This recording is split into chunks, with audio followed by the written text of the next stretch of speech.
Gisele Khoury stands on her own 2 feet. A journalist for the better part of 4 decades, if not longer.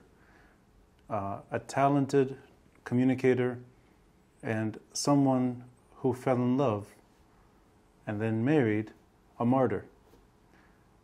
I think today, 18 years after Samir Asir's assassination and Gisele Khoury's passing, I think for better rather than worse, that her legacy is ultimately tied in to his. And it's simply no accident. Both are journalists, both are thinkers in their own right. Of course, she headed the Samir Asir Foundation. She created it.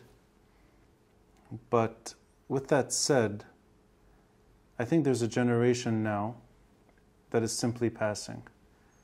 And the best and brightest of communicators, of Lebanese protesters that once shined on the streets and on camera as well, going back to March 14, 2005, speeding up to October 17, 2019, I think that generation is fading.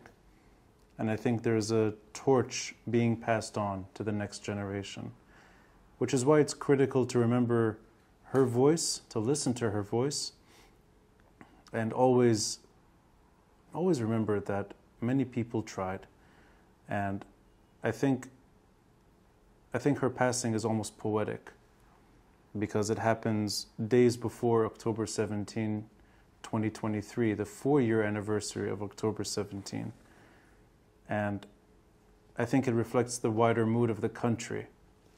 You know, the word anniversary, usually there's a positive connotation to it, in that you're supposed to have feelings of not necessarily optimism, but it's a looking back with fondness, that something good happened over a period of time past.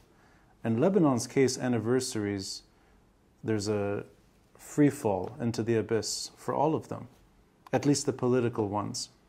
And 4 years after October 17, 2019, the country is in a far worse state of affairs. It's completely collapsed. It is broken. And look at March 14, 4 years out of March 14, that mission had failed already. And I don't think it's for any reason but circumstance, Lebanon's predicament in the region. And the fact is, today, while we talk among friends and family, and while we try to persuade visitors to stay a little longer, it's a losing battle. There's absolutely no control over our destiny. And we're watching and hoping that Hezbollah continues to practice restraint. And then we know at the end of the day, Hezbollah takes orders from Iran. And we know that if Iran is practicing restraint, it's for conditions that are favorable to Iran. But when those conditions change, we are the battlefield. 3 days ago, Isam Abdullah was killed. A journalist in his own right, a visual journalist on the border doing his job, an Israeli missile kills him.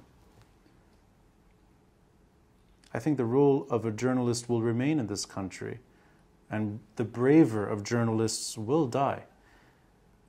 But I think at the same time the country is dying, and this is an irreversible trend.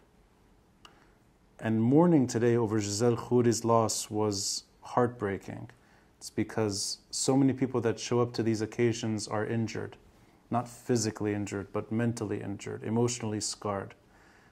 Even the man who spoke minutes after the priest's sermon is Malik Mroué, who lost his father decades ago. A journalist, Hayat Daily Star, a founder of news media in this country. But he's now in his later years, and you can tell the man has been battered by Lebanon because he is such a sensitive and caring individual. But all the topics we speak about are of pain and suffering. And I'm reminded of this quote always, that beauty emerges from pain, but there's just too much pain today in Lebanon. And I don't care how much beauty can emerge from it. It's extremely painful.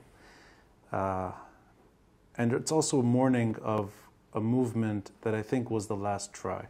October 17, 2019 was a sudden reaction to years of buildup, but it was a sudden reaction in that it was the largest uprising in Lebanese history. And there was a window of time, it felt like things could move in a new direction for the better. But that window passed. And when things are too cataclysmic, no country can emerge from the largest non-nuclear blast in modern history unscathed. No country can come out of the economic suffering that we're still in, and it's only getting worse. Not to compare, but March 14 couldn't survive the July War. March 14 couldn't survive a dozen assassinations. And March 14 couldn't survive Iranian influence replacing Syria. We're faced with the same issue today, except it's years later in a country that is unrecognizable. But what is recognizable is that there are beautiful souls in this country, and today we mourn the loss of a terrific journalist and a talented woman in her own right. So long live Gisele Khoury, long live Samir Asir. But it's too bad for this country. It's too bad for Lebanon.